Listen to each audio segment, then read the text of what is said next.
Welcome to Puraj classes. Students, कल हमने प्रागैतिहासिक काल के बारे में पढ़ा था। इतिहास को 3 खंडों में विभाजित किया गया है, प्रागैतिहासिक, आद्यैतिहासिक और ऐतिहासिक। तो कल हमने पाषाण युग, जो कि प्रागैतिहासिक में आता है, वो पढ़ लिया था। आज हम पढ़ेंगे आद्यैतिहासिक में, जो सिंधु घाटी की सभ्यता है उसके बारे में। आद्यैतिहासिक काल में सिंधु घाटी की सभ्यता के बारे में हम लोग पढ़ते हैं, जिसे हड़प्पा सभ्यता या मोहनजोदारो की सभ्यता के नाम से भी जाना जाता है। इसे अनार्यों की सभ्यता कहते हैं। अनार्यों मतलब अनारी नहीं, अनार्यों मतलब अनार्य, मतलब जो कि आर्य नहीं थे, मतलब ये सभ्यता आर्यों की नहीं थी। इसका कालखंड क्या है? तो इसका कालखंड जो है 2500 से 1750 BC है। ठीक है, अब इसके बारे में पढ़ेंगे हम लोग, थोड़ी विशेषताओं के बारे में कि इस समय की लिपि कैसी थी, इसका खोज किसने किया, किसके नेतृत्व में हुआ, ये समाज कैसी थी, इन्हीं सारी विशेषताओं के बारे में पढ़ेंगे। तो चलिए शुरू करते हैं लिपि से। इसकी लिपि कैसी थी? तो कल ही हम लोगों ने पढ़ा कि लिपि जो है वो केवल और केवल ऐतिहासिक काल का पढ़ा जा सका है। यहाँ की सिंधु घाटी की सभ्यता का भी जो लिपि है वो हम लोग पढ़ नहीं पाए हैं, लेकिन इसकी लिपि है कैसी? तो भाव चित्रात्मक है, मतलब ये चित्रों के द्वारा अपना भाव व्यक्त करते हैं, जो इन्हें कहना होता था। लिख कर इनकी कोई मतलब इनकी लिपि जो है भाव चित्रात्मक है। इसका खोज, सिंधु घाटी की सभ्यता की खोज सबसे पहले किसने की? तो दयाराम साहनी ने की। कब किया इन्होंने? तो इन्होंने 1921 ईस्वी में इसकी खोज की।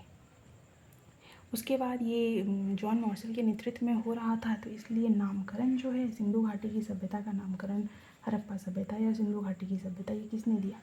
ये जॉन मार्शल ने दिया।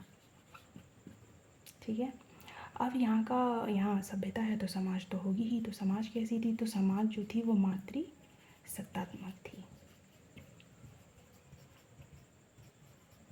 सड़कें कैसी थी? सड़कें जो हैं वो समकोण पर काटती थी, मतलब इस तरह की सड़कें थी, यहाँ गई फिर यहाँ, तो ये समकोण बना देती है, तो समकोण पर काटती थी, एक दूसरे को यहाँ पर समकोण पर काटती थी। नालियाँ कैसी थी? तो नाली जो थी वो ढकी हुई थी, क्योंकि ये शहरी सभ्यता थी, और जितने सभ्य हम लोग आज नहीं हैं उतने जो है ये हड़प्पन सिविलाइजेशन वाले लोग थे। बिल्कुल ढकी हुई, साफ़ सफाई का क्या ध्यान रखते थे, पूरी ढकी हुई नालियों का इन्होंने निर्माण किया था। सड़कें जो हैं बिल्कुल समकोण पर काटती थीं, इस तरह की सड़कें हुआ करती थीं। इन्होंने सबसे पहले किन चीज़ों को इंट्रोड्यूस किया, मतलब किन चीज़ों का सबसे पहले इन्होंने ही यूज़ किया, मतलब सिंधु सभ्यता के लोगों ने ही सबसे पहले यूज़ किया? तो कपास का, कॉटन टेक्सटाइल या फिर कपास जो है सबसे पहले सिंधु घाटी के सब लोगों ने ही किया यूज़, जो है कपास को इंट्रोड्यूस इन्होंने नहीं कराया। उसके बाद कांसा, कांसा मतलब कांस्य, इसलिए इसे कांस्य युगीन सभ्यता भी कहा जाता है, क्योंकि ताम्रपाषाण में हमने देखा तांबे का खोज हुआ, इसलिए इसे ताम्रपाषाण कहा जाता है। इसमें कांसा का खोज हुआ, इसलिए कांस्य युगीन कहा जाता है। तो सर्वप्रथम जो है कांसा का और कपास को हम लोग सिंधु घाटी की सभ्यता में ही हमें देखने को मिलता है। और इनका विदेशी व्यापार जो था वो किससे था? ये व्यापार भी तो करते होंगे, तो विदेशी व्यापार जो है इनका फारस के लोगों के साथ था। किसके साथ? फारस के लोगों के साथ। मोहर कैसी थी इनकी? तो मोहरें जो थी इनकी वो सेल खड़ी की बनी होती थी, जो कि रेड कलर का होता था, लाल कलर का होता था। सेल खड़ी की मोहरें बनी होती थी, और मोहरों पर जो होता है वो चित्र किसका रहता था? तो बैल का चित्र रहता था। यहाँ की अर्थव्यवस्था कैसी थी?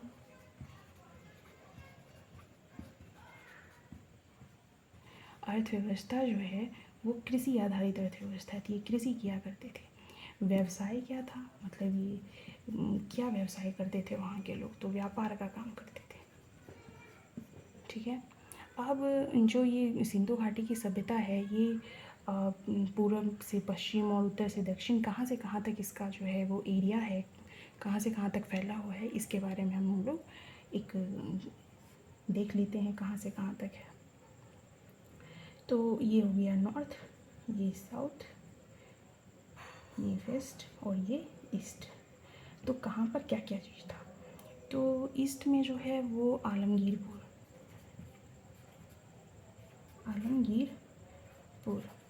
जो कि हिंडन नदी के किनारे है। कहाँ है? हिंडन नदी के किनारे। और यहाँ पर साउथ में जो है वो दाइमाबाद है, जो कि किस नदी के किनारे है? प्रवरा नदी के किनारे। ठीक है। और इधर है सुतकांगडोर। क्या है? सुतकांगेडोर। ये कौन सी नदी की है? तो दास्क। और नॉर्थ में क्या है? तो नॉर्थ में मांडा है। मांडा कौन सी नदी के किनारे है? तो चिनाब। ठीक है। तो अब हम लोग ये देखेंगे कि जो हमारी सिंधु घाटी की सभ्यता थी या हड़प्पन सिविलाइजेशन थी वो कहाँ से कहाँ तक फैली थी। तो नॉर्थ में जो है वो मांडा, जो कि चिनाब नदी के किनारे है, वहाँ उसका जो है वहाँ तक था। साउथ में जो है वो दाइमाबाद है, जो प्रवरा नदी के किनारे स्थित है, यहाँ तक था। इधर वेस्ट में जो है, पश्चिम में जो है सुतकांगडेर जगह है, जो दास्क नदी के किनारे स्थित है, वहाँ तक फैला हुआ था। और ईस्ट में जो है, पूर्व में जो है आलमगीरपुर जगह है यूपी में, वहाँ तक फैला हुआ था, जो कि हिंडन नदी के किनारे स्थित है। तो हम लोगों ने सिंधु घाटी सभ्यता के जो भी इम्पोर्टेंट चीज़ें थे जो एग्ज़ाम्स में पूछे जाते हैं वो हम लोगों ने पढ़ लिया। अब इसमें अगर आप लोगों को कुछ और भी पता करना हो, पढ़ना हो, तो कमेंट में लिख दीजिएगा और लाइक, शेयर एंड सब्सक्राइब कर दीजिए। Thank you.